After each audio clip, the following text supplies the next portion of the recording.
मित्रांनो नमस्कार. कायदेशीर माहिती देणाऱ्या माझ्या यूट्यूब चॅनलमध्ये तुमचं स्वागत आहे. आजचा विषय न्यायालयीन आदेश, ज्याला आपण ऑर्डर म्हणतो, आणि न्यायालयीन निकाल, ज्याला आपण जजमेंट म्हणतो. या दोघांमधला काय फरक आहे? बऱ्याच वेळा सामान्यतः आपण जेव्हा या दोन शब्द ऐकतो तर दोन्ही शब्दांमध्ये गल्लत करतो. दोन्ही शब्द सारखेच वाटतात.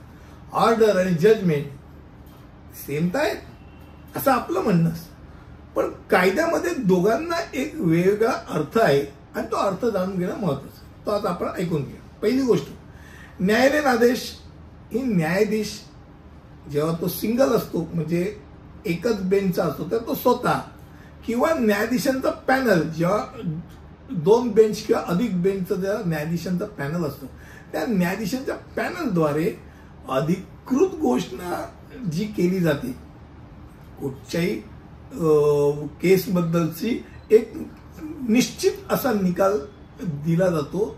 तो आदेश असतो. तो आदेश कशावरती अवलंबून असतो? तर सुनावणी, खटला, अपील किंवा इतर न्यायालयीन कारवाई झाल्यानंतर ऑर्डर येते, म्हणजे आदेश येतो. असंच मला वाटलं, त्याचा चेहरा बघितला आणि त्याला वाटलं तुझा तू निर्दोष जा, असं नाही. ऑर्डर मध्ये या सगळ्या गोष्टी, हे सगळे टप्पे येतात. आता ज्या वेळेला न्यायालयीन कामकाजामध्ये आदेश दिला जातो, त्या आदेश दिल्यानंतर ते आदेश असा का दिला, हा निकाल श व्यक्तीविरुद्ध का लागला, त्या निकालामध्ये न्यायालयाने कारणांसहित उत्तर दिलेल्या मुद्द्यांचा समावेश असतो.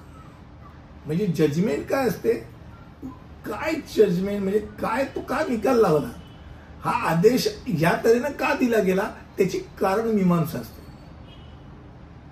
ऑर्डर स्पेसिफिक असते, जजमेंट डिटेलिंग मध्ये असते, की बाबा याच्या संदर्भात असं असं झालं, त्यानंतर याला बोलवलं, साक्षीदारला बोलवलं, त्यांनी असं केलं, आणि मग एकूण सगळं झाल्यानंतर त्यांना या संदर्भात नक्की काय वाटतं, याच्या अगोदर कुठचे जजमेंट आले असतील, ते जजमेंट कुठच्या प्रकारचे होते आणि त्याच्यावरती त्यांनी काय भाष्य केलं होतं, आणि सरळ शेवटी त्यामुळे त्यांनी निष्कर्ष काय काढला आणि त्यामुळे ही ऑर्डर काय केली, संपूर्ण भाग हा जजमेंटमध्ये.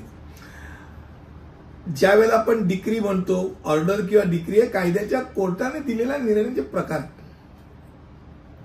डिक्री नंतर किंवा ऑर्डर नंतर न्यायालयाने निकाल दिला जातो, जो प्रकरणाची सुनावणी झाल्यानंतर जारी केला जातो. आता एक गोष्ट आहे की ज्या वेळेला आपण ऑर्डर दिल्यानंतर अपिलात जाता येत नाही लगेच. जजमेंट आलं हातात, कारण मीमांसा कळल्यानंतर त्यात तो भाग असतो की जर अपिलात जायचं असेल तर अपिलात जाण्याची संधी तिथे काय आहे ऍप्लिकंटला, तो भाग असतो. साधारणतः एक विशिष्ट दिवसाच्या आत अंतिम ऑर्डर हा मुद्दा आहे तोपर्यंत अंतिम आहे, पण जिथपर्यंत अंतिम नाही तिथपर्यंत फौजदारी प्रकरणात असेल किंवा दिवाणी प्रकरणात असेल, वरच्या न्यायालयामध्ये, म्हणजे जर क्रिमिनल केस असेल तर खालच्या कोर्टात निकाल दिला तर सत्र न्यायालयाने दिला तर हायकोर्टमध्ये, तसंच दिवाणीच्या खालच्या कोर्टातनं वरच्या कोर्टात अपील करायचं असेल तर अपील करण्याकरता त्यांना त्या अपिलात आम्ही जातोय सांगावं लागतं. अपील विहित वेळेत त्यांना करावं लागतं. हा एक भाग नक्की आहे. मला असं वाटतं की आज आपण फक्त थोडक्यामध्ये आदेश आणि निकाल या दोघांमधला फरक जाणून घेतला. म्हणजे आदेश पहिल्यांदा येतो, आदेश मध्ये स्पष्ट कळतं की काय आहे, आपण दोषी आहोत का नाही दोषी आहोत, न्यायालयाने काय ठरवलं, आणि नंतर एकदा कळलं त्यानंतर निकाल कळतो की निकालामध्ये ते कारण मीमांसा कळतं. आजच्या पुरतं एवढंच. इथे थांबतो. धन्यवाद.